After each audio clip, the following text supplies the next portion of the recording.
Good evening, ladies and gentlemen, all between. Jason, my brother, how you doing? Fantastic, man. Man, I almost got my voice back. You're close. You're getting there. Getting there. So how's your week?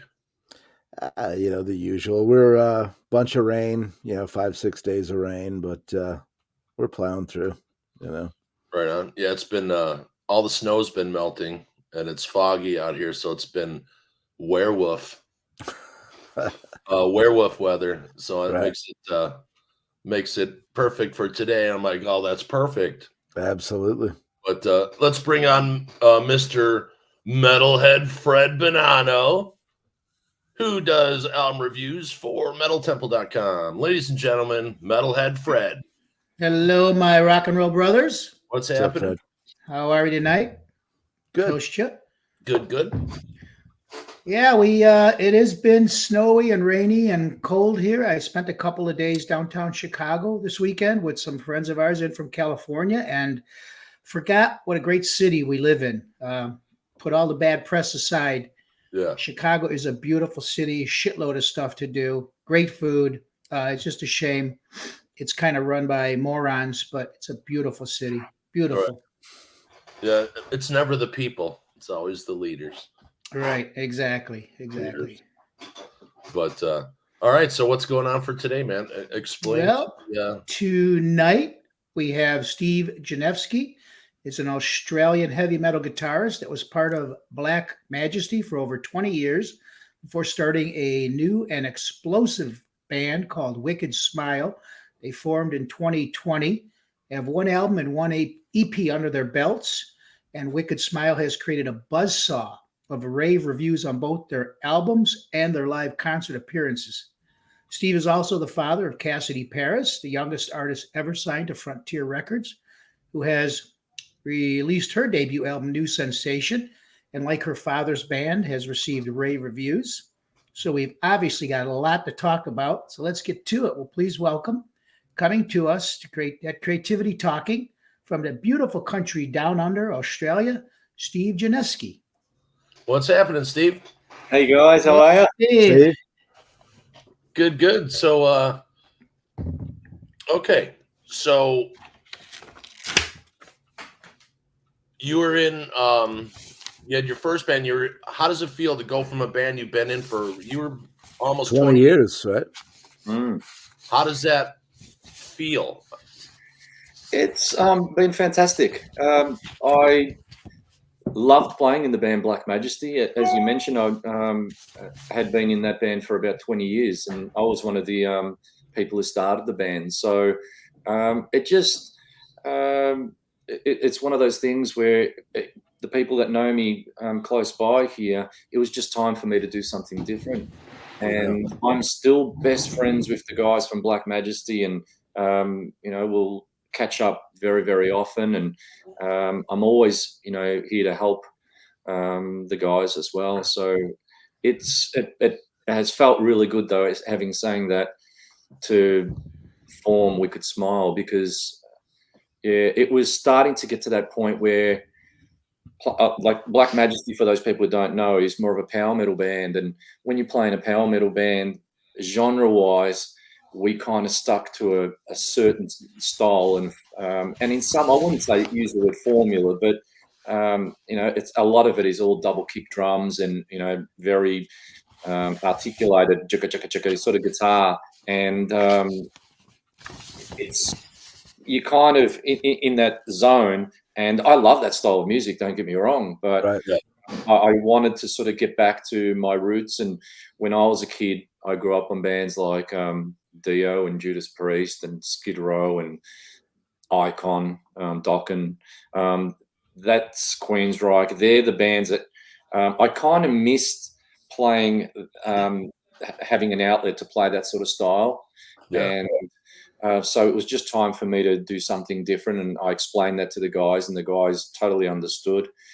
And I've been loving it. So going back in 2020, it was just pretty much around the time of COVID, I started writing this style of music, influencing the bands that I mentioned earlier. And I wanted to see what happened, more or less. And I came up with about 4 songs, and most of them actually ended up on the debut album. And I'd just written them for starters on my own.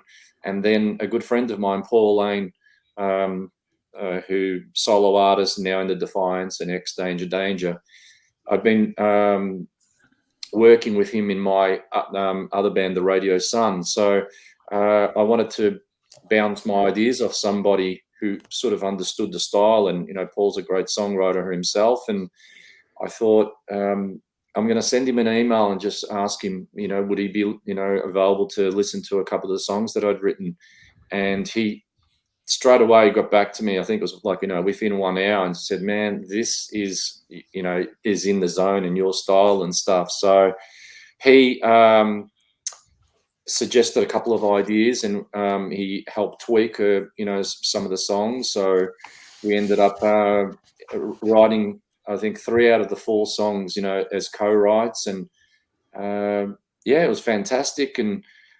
But then came the point of me wanting to have like a local singer. So Paul kind of helped with, you know, ideas and some melodies and stuff. But Paul's over in Canada, for those people who don't know, and I'm in Australia now. And then I started to think, well, who am I going to get who can sing this material? And bands like Judas Priest, Iron Maiden, Skid Row, they've all got or have had fantastic singers, right? So it was going to be challenging to find someone who can do that.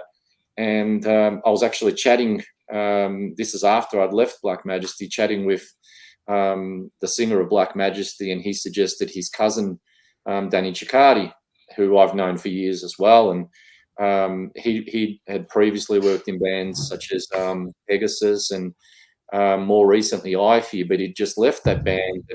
And I said to him, you know, do you think Danny would go for it?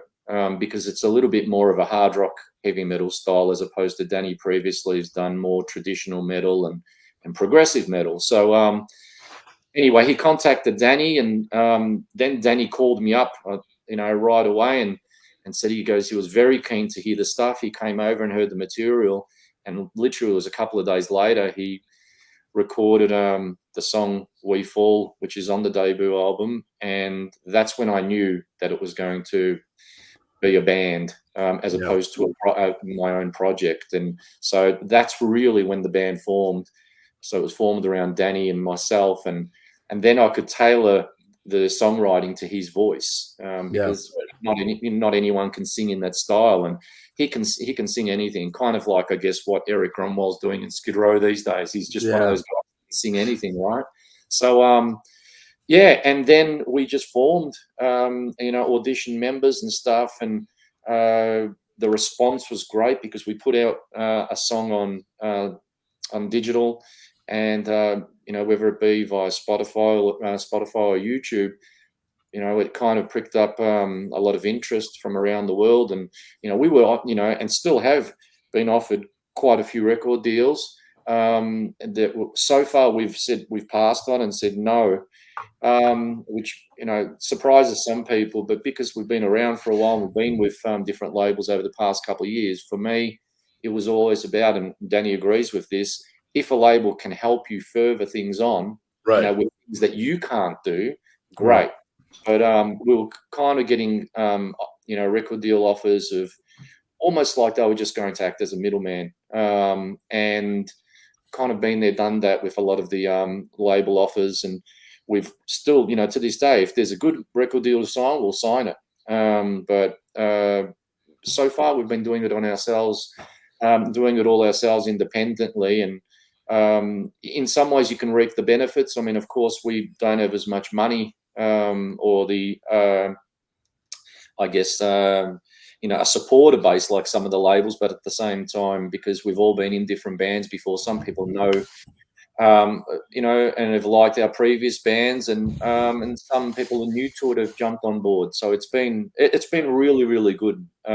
We've been lucky enough to have a fantastic response from people. Yeah, that's interesting too, because you know, I talked to a lot of people, and you know, we're talking about the new way that music is done, and you know, for someone in your situation, you have all this you have all these legacy fans, and other people who've been in your band also have legacy fans.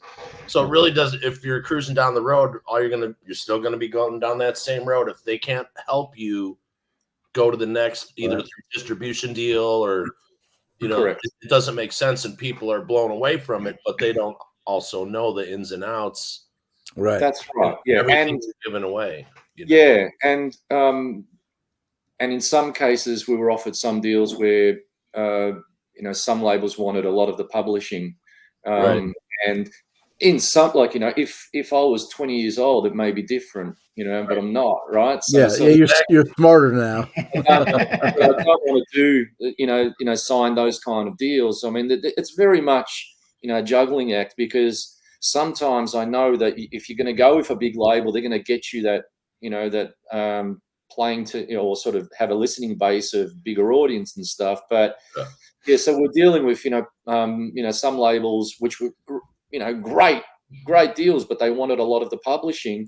And then there's other deals where, there wasn't much of a, it's just putting out the CD more or less, and we can do that ourselves. For example, we had the album distributed in the UK. We organised, and in Japan with a label that we organised. So we did our own distribution. Of course, we do it in Australia ourselves. And with the United States, we just would send the, boxes to some friends, and that way people could buy the CD locally and not pay ridiculous postage rates. So it's been interesting. It's been an interesting experience, and there's a little bit more work, but at the same time, you're in control of your own destiny. Right. Like there was an interview of David Lee Roth, like from 10 years ago. Of course, he's in the news lately. And, we're big Dave fans here. And he's like, you guys can say whatever you want. He goes, I've made a half of a penny off of every Van Halen 1 album. And when I release my solo material, if I sell 150,000 copies, I'm making almost the $20 times 150,000. Yeah, man. He's doing, you know what I mean? So people really don't understand the math, and too. Plus, if you sign a deal, how indebted are you going to be? And then you got that. That never seemed to be conducive to artistic endeavors, having that heavy, debt hanging over people's heads. Yeah. And I think, like, again, because of experience, if something's good, if your material is good, it's good. It's all about the songs and in the end, right, and the performances. So we were confident that the material was good, and we're pretty harsh critics. And I know every artist says that, but I mean, because we've been doing it for a while, we're like, well, if someone wants to jump on board and can really help, great. But so far they haven't really proven that anything for us to for us to buy. And I know it sounds strange, but like I just heard of a band in the UK who, like, we've been touring the UK the last couple of years. But there's a band called South of Salem who are an independent band who are sort of doing the same kind of thing as us. And they're doing really, really, really well. And that's we've covered them.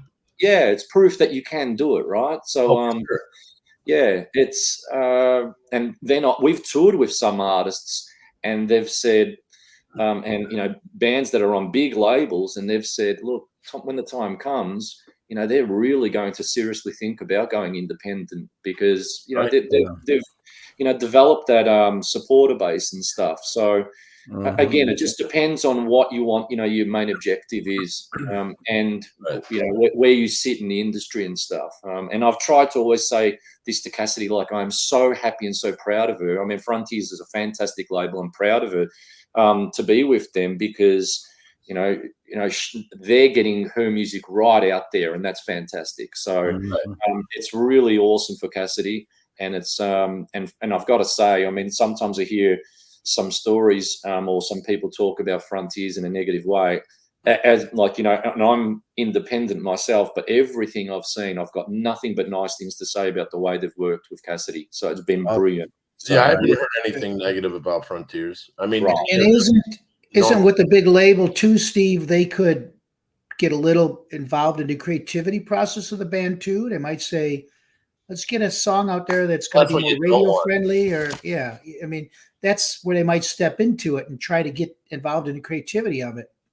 Yeah, I mean, and it's interesting. It depends on, again, objective and stuff. So, for example, I know that with Cassidy, it's been fantastic, and but then I do hear some labels trying to sort of push direction or push songs Right. and stuff, and it's fine if the band really needs it or want Right. assistance, but when you hear of some bands, just having to put stuff out. I guess it's the story of like Prince or George Michael or whatever it be. You know what I mean? Big artists where they're forced to basically do, put out product and they don't want to do, So again, it's about creativity as well. Yeah. Yeah, and it's real interesting. I was thinking about this the other day about how you had all these big artists like we grew up with, and they'd put an album out. When we were kids, they were putting out 1 or 2 albums a year. And then we went through like a 30-year period where sometimes you'd get one every 5 to 7 years. Yeah. And it'd be like, what's the point of being in a fucking band? Man, this is exactly it. Well, sometimes, like some of my favorite bands as well, I just think to myself, well, like the reason I'm in a band is because I want to write songs. So it's about a creativity point of view. I want to play live. Now, like, and this is the thing that a lot of people in Australia have been saying to us. It's like before we even had a CD, we were playing songs live, road testing them. And people wanted to hear them. And then you've got people coming on your journey and, really sort of being part of the whole thing and the whole movement. And people were saying, oh my gosh, like we were selling out concerts before we even had an album here. I mean, 200, capacity venues. So it's like, small pubs, but at the same time, people are like, oh gosh, like you guys are selling out places. So we played 2 nights in a row. Particularly in the COVID time, I'm not sure if you know, but Melbourne, where I live, we were the hardest hit probably in the whole world in terms of like we were in lockdown for like 8 months. It was it got a little wackadoodle. Yeah, it was terrible. But as soon as like before and after and anywhere in between where it was possible, we were playing, and there were no bands playing, and people going, oh my gosh, you guys are playing, you haven't even got a CD, so we were selling T-shirts, and it would work to our favor in some ways. But again, getting back to that thing, we want to play. And like when we formed the band, we said, look, we don't only want to play, in Melbourne, Australia, we want to play all over the world. So we played in the UK and done 2 tours in the UK. We want to get to the States. There's talk of Japan. So for us, we'll play anywhere that that we can make, when we can make it happen. Because I mean, this is what we live for. I mean, we love music, and so yeah, man, it's just about enjoying music and enjoying the style in terms of the genre. Jason and I always talk about, there's a group of guys here in the United States, George Lynch, Michael Sweet, Hoekstra, Dino's from Europe. But there's this group of people that are making like 4 to 8 albums a year. Oh yeah, I'm totally blown away by it, because man, had that happened in the heyday, for sure. Of course, it was all about money and making sure every album has room to breathe and sell, and it's like people go, oh, I can't believe they're doing that. Yeah, because they're musicians or they're songwriters, and like a lot of people complain, oh man, the only way I can make money here, like gigging in the city, is having a cover band. I said, well, do you want to play your originals, or do you want to be a working musician? Yeah. It's okay to do both. There's, they should just call them standards. Quit calling them cover songs. Sure. Yeah. Well, and I mean, let's be honest too. I mean, like, in the 80s, the record company culture then is a lot different than it is now. So, I mean, the beauty of nowadays with the internet and with, like people like, you just talked about, they have the freedom to, do multiple projects and stuff. They're not really as constrained by, I'm sure Yeah. the contracts back then were a little more oppressive, maybe than If you got X amount of subscribers, X amount of followers, X Yeah. amount of people on social media, you don't necessarily need the record company because That's right, exactly. Yeah. And we talk about this all the time as well. So any person that buys our, CD or merch, they are connected to us. And I mean, I'm sure George Lynch has got a mailing list of like, a huge mailing list. So he knows he's going to sell X amount of CDs, and he's safe. So, and of course, I know that's George Lynch, but if you're smart about things, you can do things. And I think in some ways, the record labels do like to see their bands work or see bands work, and then they may take you on, maybe not, I don't know. But it's gone are the days, I think, where, if you write one, catchy song that a record label is going to jump on you, or it's pretty hard. So, and people have often said about Cassidy, I mean, she's just turned 21, but she's been, performing since she was like 13. So, I mean, she toured Japan when she was like 15. And so you sometimes get people saying, oh, Cassidy, being, it's like, well, she's worked really, really hard. Right.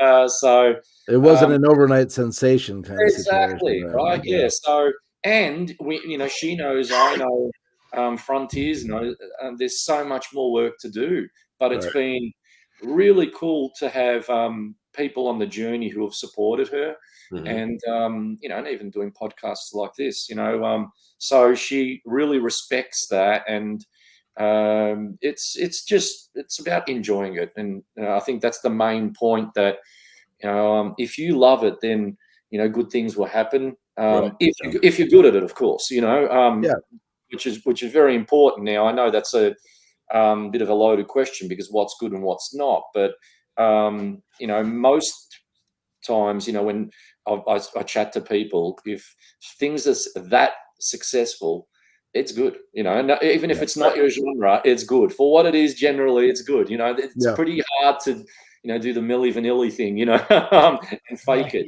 So you'll get caught out somewhere, right? You'll get caught out somewhere. So, and that's the thing I'm proud about with Cassidy, is that she is a songwriter. She is constantly trying to become a better singer. She's constantly trying to become a better guitar player. She works really hard on networking and developing a following and stuff. So, look, and good on those people who do that, So Right, because now most artists, unless you're like a Clapton or a Metallica, you have to do most of your own marketing. Correct. It doesn't matter if you're signed or not, this, that, and the other. And, for instance, like I also write books. So I started this little publishing company because people are like, oh, who you signed with? I'm like, why would I bother to do that? Yeah, that's right. Because it could sit on a shelf for 3 years. New ownership comes in and they just empty the things into the garbage, or something political wind changes. And you're like, oh, yeah, definitely. Right comedy, So, it all comes down to, and I tell people that all the time, whatever, if they're record deal, whatever, I'm like, marketing. Yeah, because that question first. Yeah, is there a marketing budget at all? No. Yeah. Well, that's right. Correct. And I think that's where still some bands will make the mistake, including me previously. So I've learned over the years, but you'll spend maybe a good couple of grand on your recording, and then you've got your CD or LP. Yeah. Then you've got nothing left to promote it with. So it's like, right. Well, it's so, and particularly these days with the internet and stuff, it's just made it so much easier and better. I mean, we can get up and go live and play a couple of songs acoustic, and so good bands will, I think, always have success. But then again, you can't cut out the important things of touring. Like, I mean, some people think, oh, look, I'll just be an online, guru or whatever it be, and maybe if you're in the TikTok industry or whatever, that may work for some, youngsters or whatever. But generally, we've found that, like we've started to build up a following in the UK, because I mean that's our best market, so that's where we're trying to really work that.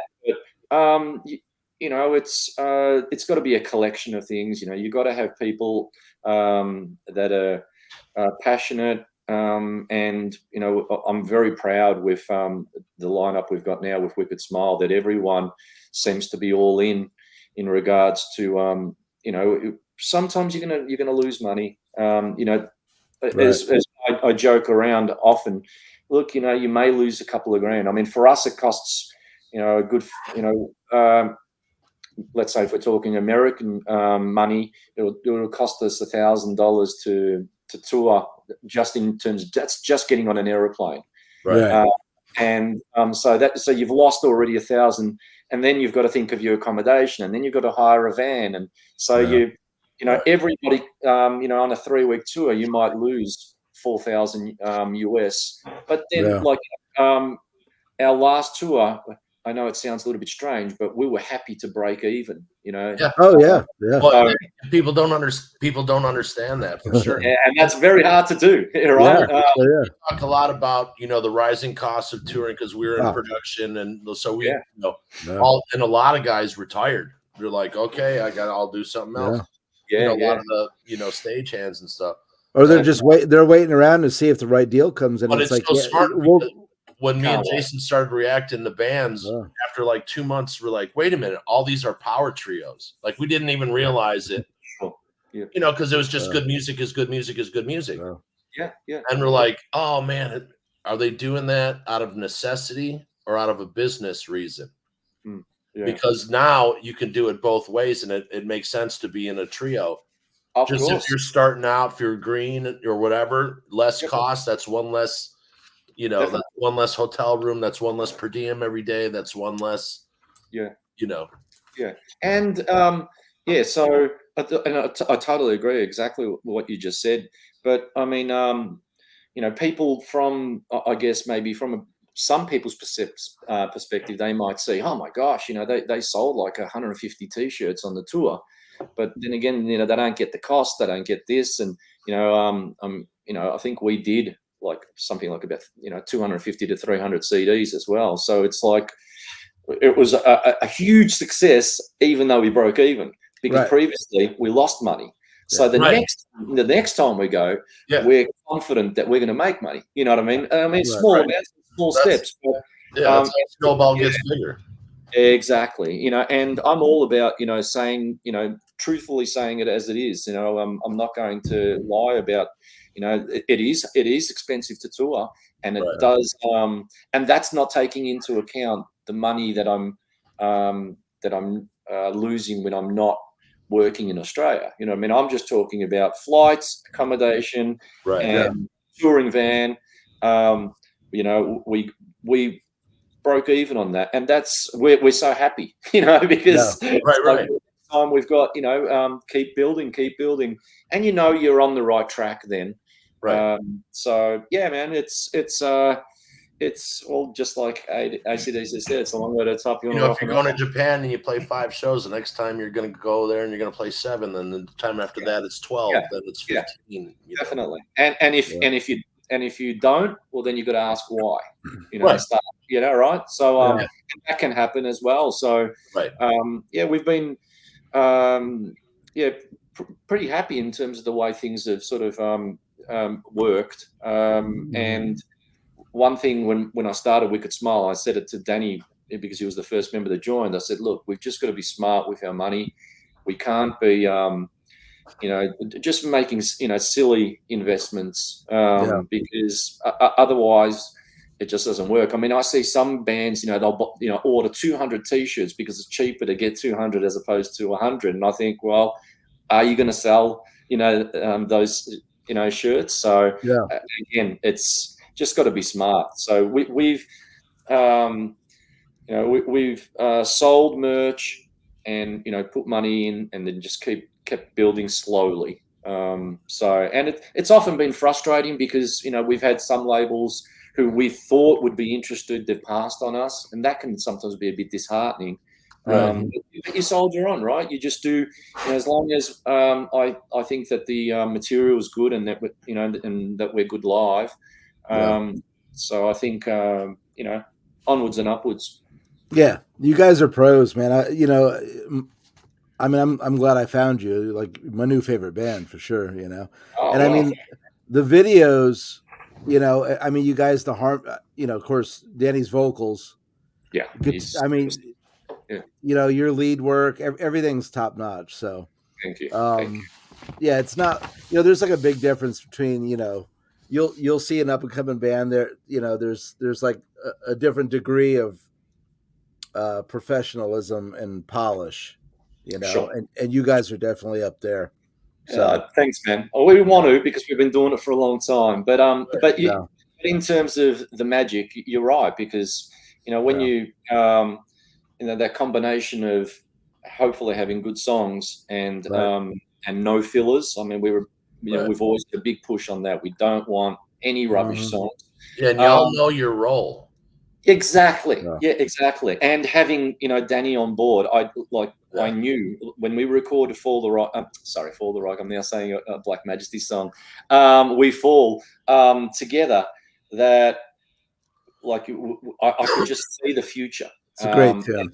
Yeah, exactly. So with "We Fall," I just knew Danny, and Danny just looked at me and he just smiled, and we just knew. So, and he's such a cool guy. He's been so helpful with Cassidy as well. And that's amazing. Again, just gets back to that thing of good people. They shine, and Right. yeah, and he's such a powerhouse, and live is just as good, and there's not many people who can say that. I mean, apart from your bands like your Iron Maiden, Judas Priest, and Dio, right? And blah blah blah. So he's definitely a world-class singer, and I'd like to think. I mean, recently in Australia we toured with Skid Row, and that was amazing. And people would just say to me, "Finally, we've got a bill that suits." Like you got Wicked Smile and Skid Row. And for us, I mean, for me, Skid Row is one of the reasons why I started playing guitar. And I actually told Snake that. And so to be playing with one of our favorite bands, first of all, is amazing. But then to get the reception, and like we sold so much merch, it was amazing. And so many people in Australia going, it's that old thing. "Oh, I didn't even know you were from Australia." Like, you guys are too good to be Australian, right? And I'm like, we actually covered quite a few Australian bands. It's pretty cool to see, you guys are having like a hot streak, Yeah, man, absolutely. I mean, like the Southern River Band, we cover those guys a bunch, and that's really interesting. Definitely, yeah, and they're doing very, very well. You've got Airborne, who's Airborne's been around for amazing things, and even on the local scene, we've just got so many Elm Street who are actually part of our EP launch in next month. So yeah, man, I think it's always been there in terms of Australian music, but it's just been hard to get out of Australia. So finally, some bands are getting out of Australia and just taking that risk and touring. Because for a while ago, unless you were signed, it just wasn't happening. And thanks to the internet, the world is small. Definitely. So that's amazing. And the internet has been so good for us because, whether it be groups or forums and podcasts, it's just allows you to just get to people that you don't normally would normally get to. So it's great. Right now, so you already writing for the next one?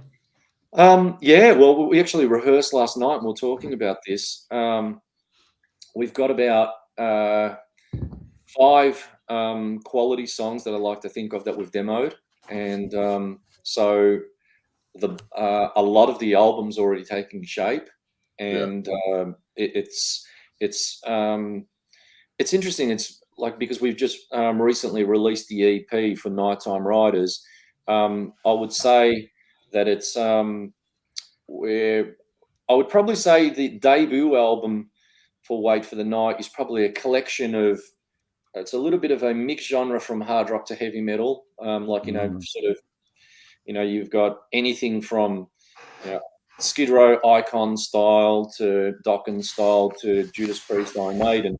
Whereas I think the new material, which we've just recently demoed up, is probably going a little bit more Dio, Judas Priest, Black Sabbath, Dio. So again, trying to sort of tailor to Danny's vocal. So it's almost sounds natural for us to sort of go in that direction without forgetting hooks and stuff like that. But it's just a bit more, I'd probably say just a little bit more honest and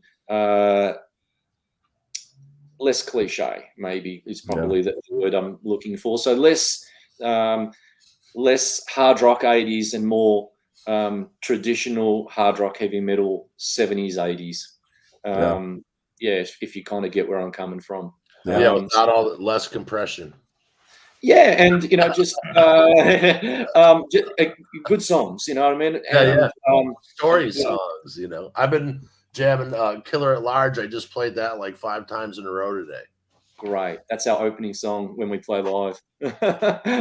Oh, fantastic. Cool. Yeah. I love that one. And some songs you just know are just going to work. And pretty much, I'm really honest about this. Like the debut album, I could probably name you every song and tell you the influence for each song. I mean, for me, that song always sounded like a Dokken style. With the riff, it's very main riff has that sort of very George Lynch thing, and then you've got some songs like Wait for the Night, which is more Dio influenced, and then you've got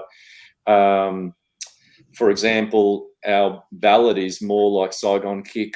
Don't wait for me.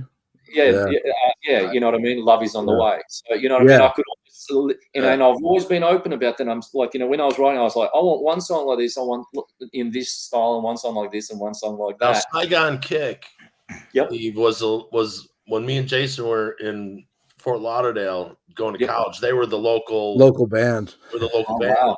Yeah, cool. It was Marilyn Manson and the Spooky Kids, and I think Beeler is he's so talented. for sure. Or he singer later on, but such a talent. And he's been working with Jeff Scott Soto recently, right? Jeff Scott Soto. So I guess we're Jeff Scott Soto. a Soto report. I love that. We do that now and then. It's a running joke. And now for the Soto report. Very good. Yeah, great. He's awesome, man. He's one of those guys that it's like, man, to us he's legendary. He's awesome. But he's not in that band. He should be huge. He should be in the biggest band in the world. You know, he almost was, right, with Journey. So. Right. That's what I'm saying. A couple of times he was right there, and then they blow him out of it. And it's like, he's so good. Yeah, we're definitely in his corner. We love that. We love Jeff Scott Soto. Sure. Awesome voice. I mean, from when I heard Malmsteen and then Talisman, it's like just wow. And you get some guys like that who are they've just got it, and I think very much so Danny's one of those guys, but he hasn't got the cred that Jeff Scott Soto's got, which is it's criminal in some ways because Danny should be a superstar if you ask me. It ain't over yet, you know what I mean? You guys absolutely. That's right. And we do what we do. Yeah, we do what we do, and we're but it's just sometimes it annoys me. I'm on stage and I say this every night that we play wherever we play around the world. It's just such a privilege to work with such a quality singer and a good person because he's off stage. He's the nicest guy. There's no ego, and he's like us. He just loves music. And off stage is 23 hours a day, folks. So you got to be cool off stage time too. Definitely, and that's what I wanted with the band. In terms of like, you want to be able to just enjoy each other's company. I've been in too many bands before this where there's always one or two where you just think to yourself, why are you in the band? Seriously, why bother? You're just wasting everyone's time, or you just, so again, that gets back to experience as well. And for people that ever don't want to be in the band, go. If you don't want to be part of it, just go. And that's the way I'm like, I'm too old for this.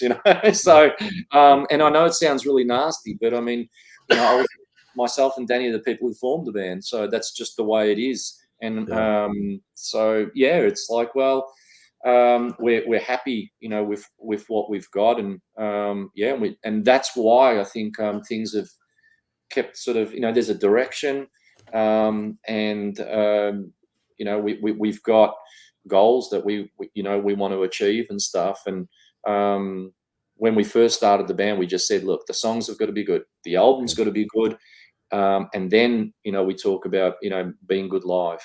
So I guess when you got bands like I think sometimes you get bands who I think take it a little bit, they go over the top in terms of the songs are not there yet, and they've been in the studio for like 6 years, and I think, well, like you said before, what's the point? If you're never going to release this masterpiece, what's the point, man? If you can't write a good album, as far as I'm concerned, if you can't write a good album in 1 year, maybe you're in the wrong business. That's how I look at it. And like you said before, you had bands like Kiss and Cheap Trick and Van Halen releasing two albums a year. Like that was all quality then as well, man. That's just always amazed me, And now it makes much more sense, the new business model being EPs. There's a huge difference between having to record an EP and record a full-length album. I totally agree with you. And it's a total, like it just lifts so much off the band's mind. I agree. Like after 4 songs, fuck, there's 8 more. Yeah. Not that it's a chore to do, but that's a lot of work. Oh man, I 100% agree. I mean, our aim was when we were doing our debut album, we actually released 4 songs, which went on to become on the debut album, on the Delirium EP, and we were open about the whole time. These songs are going to be on the album, but we need product to make money to make that album. And the same thing with the Nighttime Riders. Now, with Nighttime Riders, we may leave off a song or 2. I'm not too sure, but because we just want to keep, pushing ourselves as songwriters. But I totally agree. Look, for me, and I'm open about it, I'm not a huge EP fan, but in some ways it can be beneficial. Because an EP is never going to be an album, and some people sometimes get a little bit confused with that. And whether it be reviews, it's never going to be treated like an album. But if you use it, for us, the Nighttime Riders EP was purely released to make money on our recent UK tour in November. So that was always the plan, and we're always open about it. But then again, some people like having that collector's item thing. Yeah, well, that's the thing. It was part of a reason. Exactly. But yeah, it's like me also when I get a CD and it's in this little cardboard slip, and I think to myself, well, what's that? If I put it in my CD, collection, I can't even see it's there. What I mean?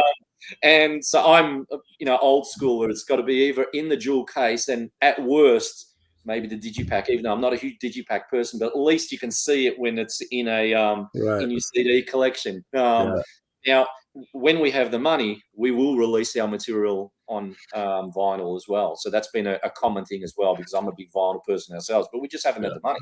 So that's the truth of it. So Yeah, I just started getting back into the vinyls myself, and I love them. There's nothing better. Right. Oh yeah. Now, it's interesting too, is like we have a coming up here.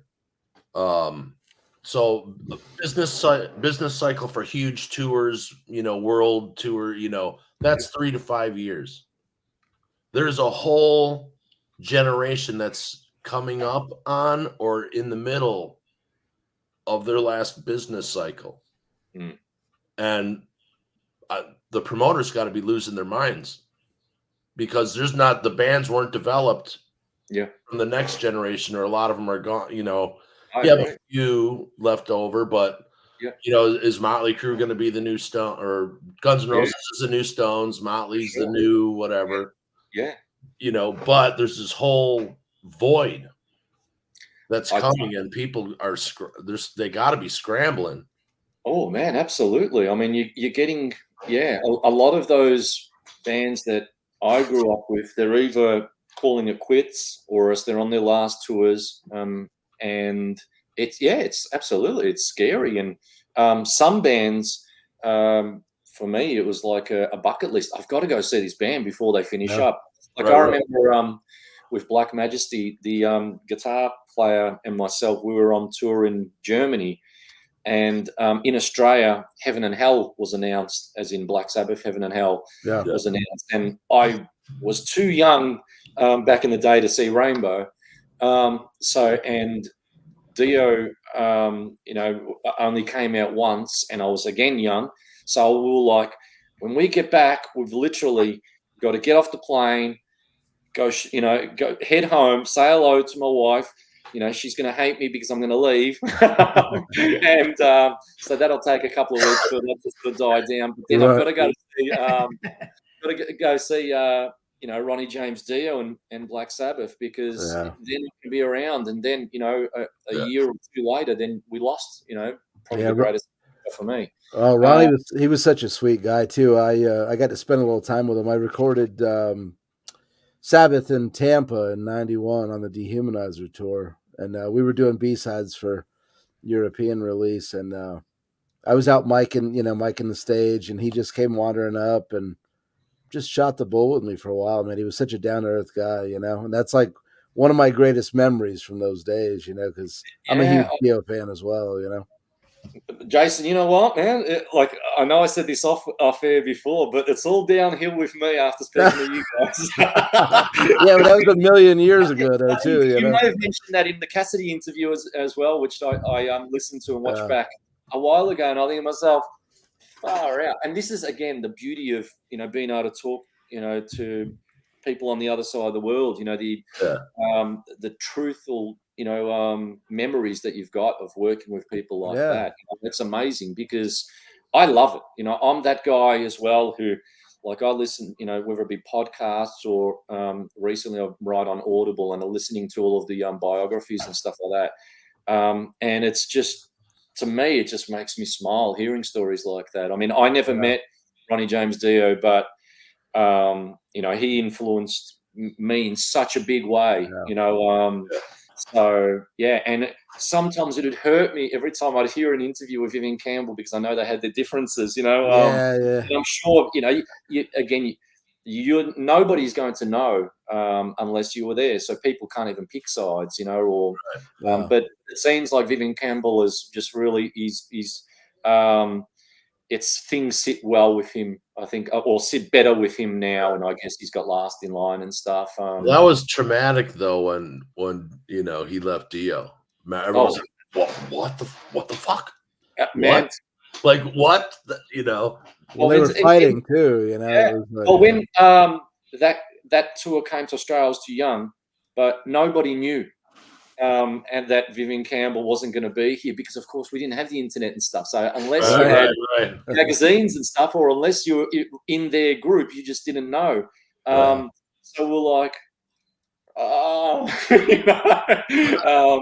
because I mean that's don't get me wrong, Goldie's great, but for me, Vivian Campbell all the way. Like that, those 3 albums are just like wow, out of control, just so good. So I think a lot of people were surprised when that happened, and and that goes for a lot of bands. I mean, I remember as a kid when I was in high school, we had Ozzy was announced to come to Australia, and this was Ozzy solo, and I think Zakk Wylde hadn't been in the band for quite a while. And when he played, we just heard like 2 days before, oh man, Zakk Wylde's going to be on guitar. And we're like, right on.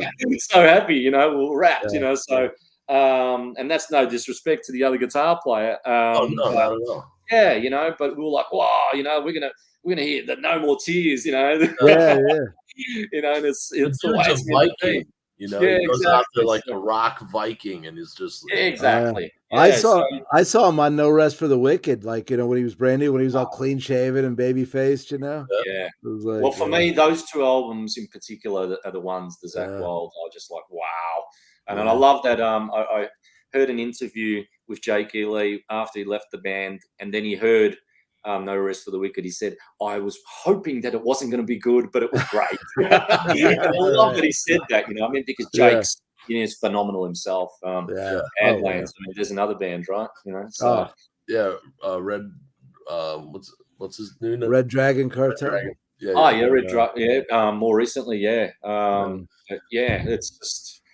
Yeah, oh, man, I could talk here for ages, guys. This is great. And it's too bad that like the Badlands music just can't, you know, survive like it should because of actions of one person. Unfortunate, whatever. And it sucks because that CD got stolen out of my car, and I can't like get my hands on another one. You know? For me, that debut album was the album of the year that year. It was my album. What a great album! So good. Oh my God, unbelievable. Yeah, unbelievable. And Ray Gillen's voice is like off the charts. You know, it's like whoa. But no, I totally agree.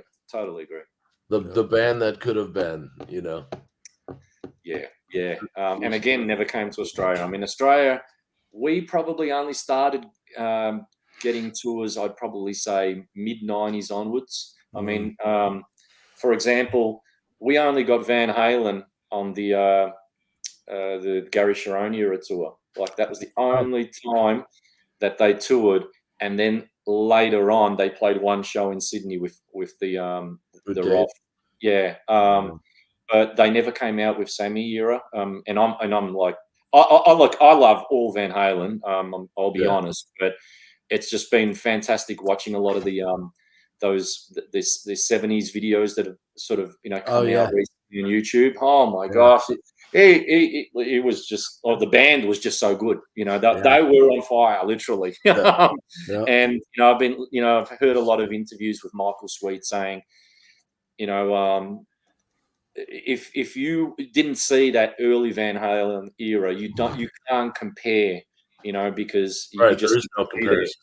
Right. Yeah, you just can't compare because obviously Roth's voice was in fine form and stuff like that. So in Australia, I mean, nobody knew Van Halen really until the 1984 album, unless you were very on the ball, you know. So I saw the 1984 tour was my first Van Halen show. Right, and what a tour to see. Crazy. So you know, it's I just love I just love music. You know, I got to say, and being a songwriter myself, it's been brilliant to, you know, be influenced by a lot of the classics. You know, and that's in many ways. I mean, we're sort of we wear our influences on our sleeve. We could smile, and we're very open about. Yeah, man. You know, if you like a lot of that classic era 70s and 80s, that's kind of what we're about, and kind of the style that we're trying to recreate with our own spin on it, with our own songs. Yeah. Well, you know, like if a laptop goes down, the show's canceled. Like, can you imagine that back in our day, Jason? Yeah, something's wrong with the fucking typewriter. Yeah. Can't play. Like, what? Yeah, I know. Yeah. But you know, I mean, Steve, like, you know, especially like, you know, we're talking, you know, guys like us that are all, you know, that was our era.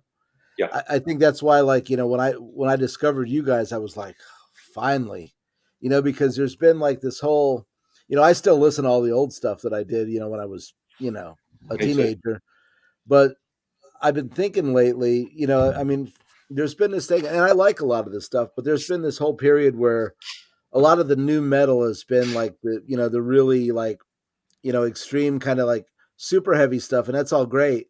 And I've been saying, like, I wish somebody would just do like the, you know, like what you guys are doing, you know, that Maiden-esque kind of Priest.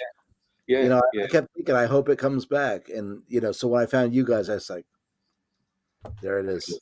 Thank you. And that's the exact reason, man. You know, I had a big sort of wake up call when, with Black Majesty, when we played at Wacken in Germany, and I'm not joking. And that's crazy that you played at Wacken too. That's man. You know, nonchalantly, like, when we played Wacken, you know, and it was fantastic. But I had a big realization where I think it was in 2007 we played at Wacken, and I just remember it really hit me that I was looking at the bill and watching a lot of the bands, and I don't mean this in any disrespect, but I personally didn't like most of the bands on the bill. Right. Yeah. And to most people that were on,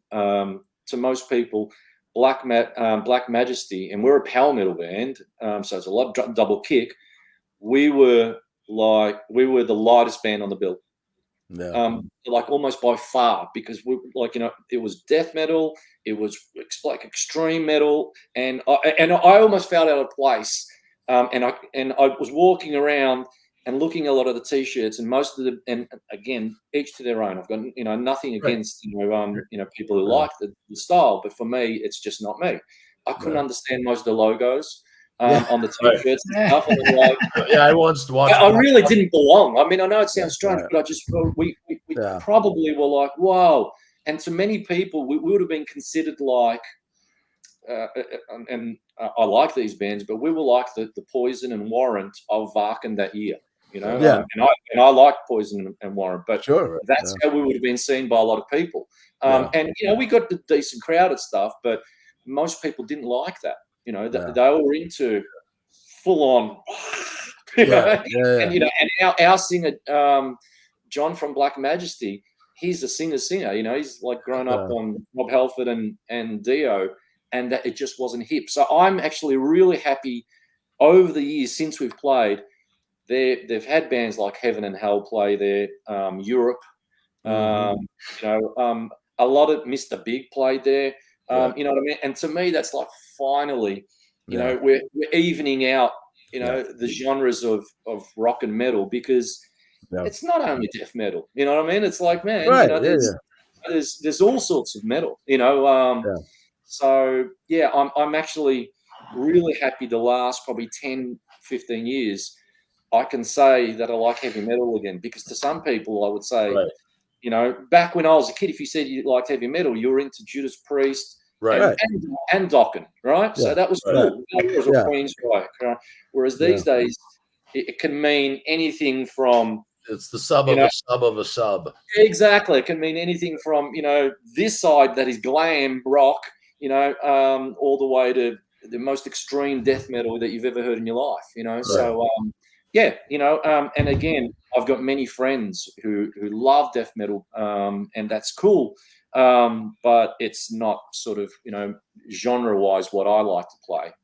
So I'm glad that a lot of the festivals are starting to, represent, the whole genre of rock and metal, as opposed to sort of just one or two genres, just because it's in at the moment. Right. Yeah, well, you guys stay to your guns, because I mean that that'll also, sort of like let other bands know, like, hey, okay, there's still an avenue for that thing too, and that's it. And we've been, and some people have been riding that, and like you mentioned before, like, I mean, we've had fantastic letters and conversations with people going, oh my gosh, you guys are like, between Skid Row and Iron Maiden, and I mean, I'm like, man, that's exact sort of style that we're trying to sort of, because we like hooks, we like catchy songs. There's still some melody there. It's like that's right. You guys have great harmonies. Background vocals are great. And that's the thing.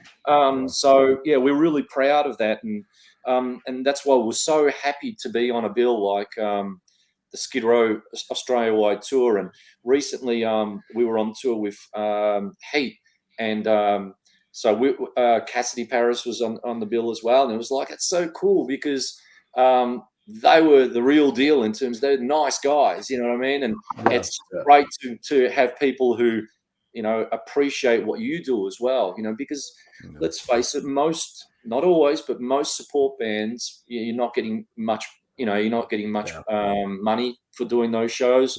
And often you're getting stuffed over by somebody. It was really cool to have, to be on that tour and be part of their tour, and, and for them to be good guys and stuff. It's just fantastic. And they're another great band. I really love what they're doing.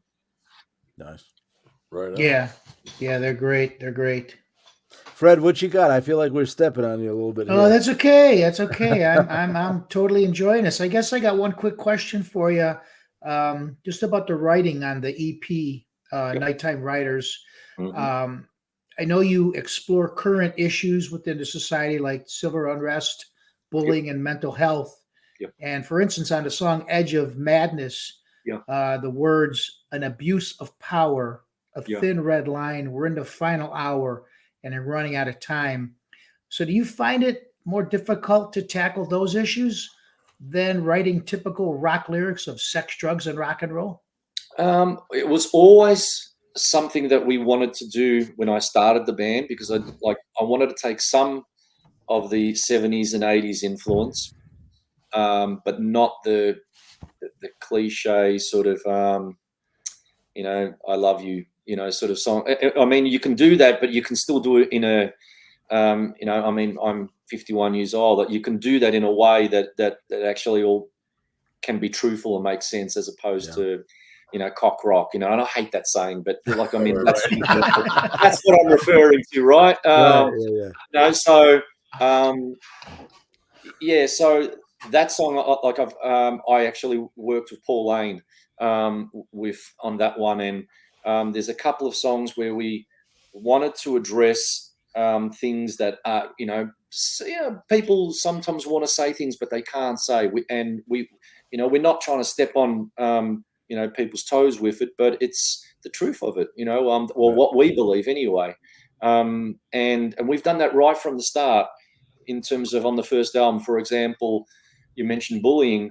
With the song Stronger on the debut album, I wrote that song on my own, and that song is totally lyrically about Cassidy and her journey in high school, because she basically went from primary school, elementary school,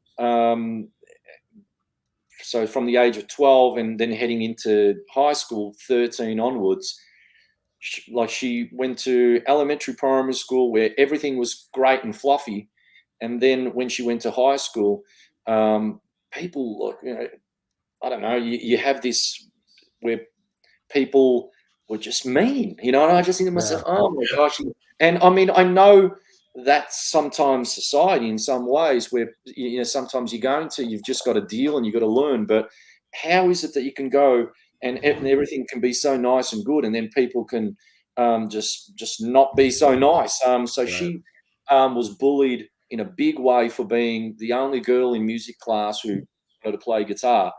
And I'd talk to her about it, and I'd say, look, you just stick to your guns, don't worry about it. And that's hard. It's easy for me to say because I'm not going through it, right? But in her world, she's copping it from kids. You get kids, who are 14 years old and she's 14, and all she wants to do is write songs with her guitar. So she's not, Petrucci, from Dream Theater. Yet you got another kid, behind her going, well, you can't shred like Dream Theater, or you can't shred like Slipknot, and she's like, I just want to play rock and roll, but at the same time, she's copying it also because she's the only girl, and they're like, blah, blah, blah. And I thought that things have moved on from like that. Now, my other job besides playing in Wicked Smile and Cassidy's band, I'm actually a primary school teacher. That's my job. So I teach kids from 5 to 12, and my whole thing is that everyone, no one should have to deal with going home because of, they've gone to school and they've had a bad day because of some, morons, basically, just giving them a hard time. So she had a lot to deal with. And then you've got on the other side, you've got the bitchiness of girls, going, well, why are you, you're different. You don't, what, blah, blah, blah, and whatever. And I'm like, and I know, and Cassidy's always said to me, you know what, sometimes I'm to blame as well. And I said, of course. I go, but you know what, nobody should, have to go through rubbish like that. So that was the lyrics of Stronger was, I wrote that about her and what she went through. And she's a good kid, man. She'll give her heart to anybody and always listen and try her best. But you get some people try and take advantage of it. So with the song Stronger, I just had that whole thing of, you know what, you can try and push me around, whatever, blah, blah, blah. But I'll be stronger. And in the end, some of those kids who gave her a hard time in high school are now fans of Cassidy Paris. So it's like the whole wheel has turned. So finally they've realized, hey, you know what? She's actually good. You know what I mean? You know what I mean? So And in some ways, that's sort of, cool. But, man, it was bad. I mean, there was a point where I just think to myself, I'll openly say this because of the way things are these days. Cassidy was just starting her solo career when she was 14, and she released a single, Talk About It. And maybe, you know what I mean, she co-wrote that song and sang it as a 14-year-old, right? So you got to understand, all right, man, she's 14. Maybe she's not gifted like, some kids, vocally or whatever. There was one kid who wrote on her YouTube page that they hated it. They thought she was terrible. Watch your back because I'm gonna kill a family of 4. You know what I mean? Meaning my family. And I thought, that's not cool. It's not cool. Yeah. And then so as a parent, we try our best to shield her from a lot of these things, but sometimes you've got to teach her as well. And the moron, what they did 6 months later, they changed their fake profile page to their real picture. So I found out exactly who it was, and I thought, what an idiot. And I went to the school and I just thought, you know what, this kid, he needs to pay and he needs to learn that you can't fucking say shit like that because you might be thick-skinned, but my daughter wasn't. She was in tears. You know what I mean? I go, that's not cool just because you got off on, giving her a hard time. Yeah. And sometimes I know it's the way people deal with things. I mean, you get some boys who, they'd either want to date Cassidy and she'd say no, and then they turn on her and then she's the worst person in the world. Right. She said no, right? And I'm like, hey, you can't win. But that's the society of, where things are at. I mean, you get some kids these days who they'll open up their phone and then they're in tears because of some bad thing someone said about them. And I know you've got to develop thick skin. I get that. And that takes time though. It takes time. Exactly. So for a kid trying to do something different as Cassidy was back then, man, she copped it, and like, I mean, I knew a lot of the bands the kids were saying. They go, oh, you can't play like, Petrucci from theater, from Dream Theater. And I'm like, it's like, well, neither can you moron. Exactly. But, when you're with, the boys, they feel tough saying those sort of things. You know what I mean? And I think that's what an idiot. And but I'm on the inside thinking to myself, well, man, you have no idea because, she's got a big future, but, and that's why I'm so happy, things have, progressed for Cassidy because she stuck at it. She copped a lot of shit for it, but now she's leading the way in some ways, particularly at her age, you know what I mean? Because, there's not a lot of people who are, doing the rock and roll thing of what she's doing. I mean, there might be maybe 50 around the whole world, and that's a small amount, So, and Cassidy's the youngest artist ever to be signed to Frontiers. So, I mean, that's just gold to me. I'm like, awesome. what an achievement. Exactly. So, and finally I said to Cassidy, I remember in year 12, I said, Cassidy, you know what? You're almost there. And you know what? When you're finished high school, you'll probably never see most of these people ever again in your whole life, unless you choose to. And then your whole world will open, and she actually said that to me. She goes, you know what, Dad? It's true, because when you're 18 or over in Australia, she doesn't have to deal with people she doesn't want to have to deal with, so. Right. Yeah, so I think it's a huge issue. And getting back to your question, Fred, we wanted a real balance in terms of the lyrics. We wanted to address things like that, yet at the same time have a song like, Love's Got a Hold on You, but in a classy way, hopefully. And then there's some songs about losing someone, in terms of death. But again, trying to put it in a positive way, like, don't, whether it be Don't Wait for Me or Last Goodbye. Just tried to think about the lyrics. And but having said that, for some people it's gone over their head, and for some people it's been like man, I just want you to just be a metal band, you know, and I get that too, right? I get that too. So that's why with some of the songs on Nighttime Riders, we've tried to strip it back a little bit. But there's a balance. I mean, the songs that we've demoed recently have got a bit more, I'd probably say, thoughtful lyrics. Yeah. Well, you guys definitely nailed it. The album, kicked ass, and as you know, I reviewed it. I gave you guys a 10 out of 10. Yeah, I gave Cassidy a 10 out of 10. So I'm no math major, but I think that's 20 out of 20. I'm setting the bar high for you guys, and I know the next album you put out in Cassidy is going to be another 10 because you guys definitely got it going. Thank you. Yeah. Well, look, I've heard some of the demos that Cassidy's been doing for the second album. I mean, it's still a while away now, but it's good, man. You know, it really is. It's good. And that's the thing, you know, she knows her stuff. And that's the thing I always say to people. I go, well, chat to her, talk to her. You know, when some people sort of might, I don't know, do the whole, she's a chick, you know, but she knows who Icon are. You know what I mean? And most people, she's just, she's actually going to release an acoustic cover, I think next week or something, where she just recorded Take Another Shot, you know, which is on the second album.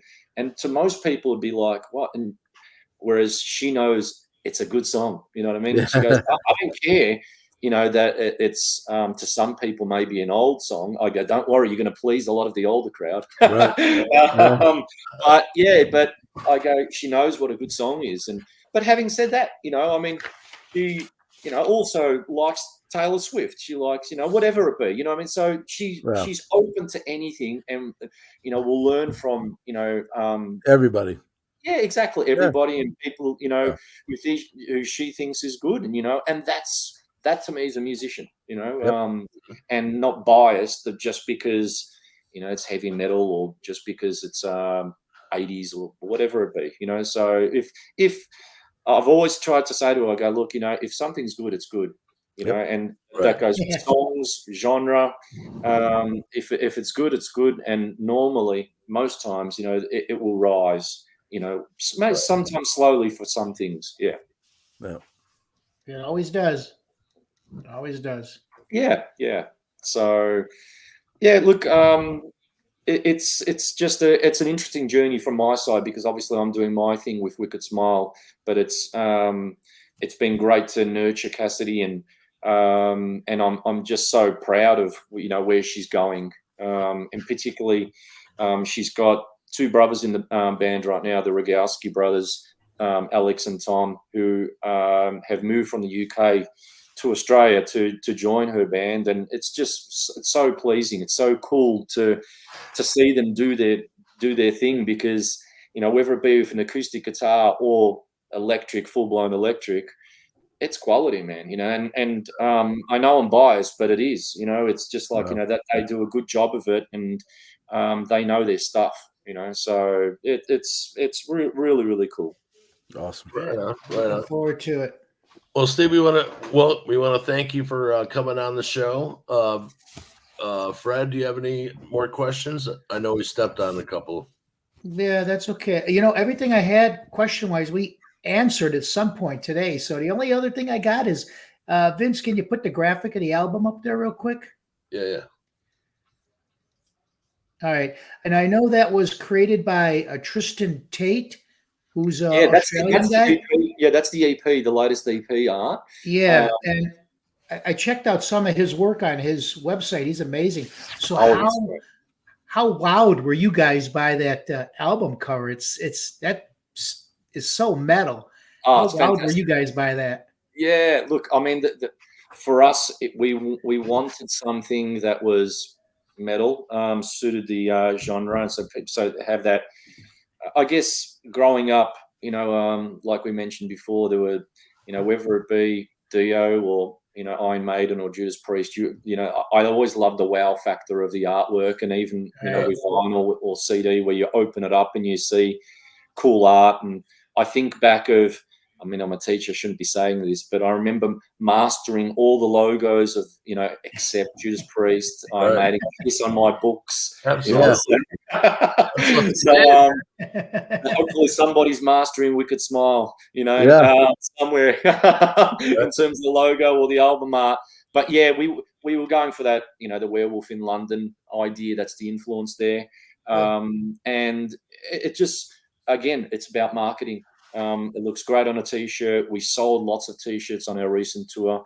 We've got our EP launch coming up in Australia on the 16th of March, and it's a great bill.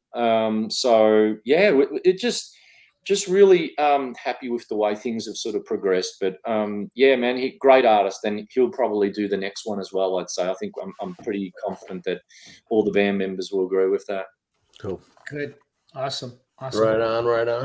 Well, all right, we're gonna wrap it up. Thank you so much for your time, man. We really appreciate it. Great conversation. Say hey to Cassidy Paris for us, by the way. Shall do. And as I mentioned before, I'm flying the flag. Yeah, that's right. I'm being a typical dad, proud dad. Go buy that. Go buy some Cassidy Paris right now, and go buy some merch too. That's it. Thanks, guys. Thanks for having me. Appreciate it. I'm probably that guy who just keeps talking, so I could talk forever. No, man. I really appreciate it, and I respect. As I mentioned, I respect. Everything that I've heard from you guys in regards to what you've done, and thanks for the questions, and big thanks to Fred for reaching out as well. And listen, thank you. When the next record comes out, we'll have you guys back on. Just keep us in the loop or whatever, and whatever we can do for you, we will absolutely. Thanks, Jason. Cheers. Right Thanks, guys. Yeah. Cool. All right. Cheers from Australia, everyone. Horns up. See you. Thank you, next Steve. Saturday. Thank you.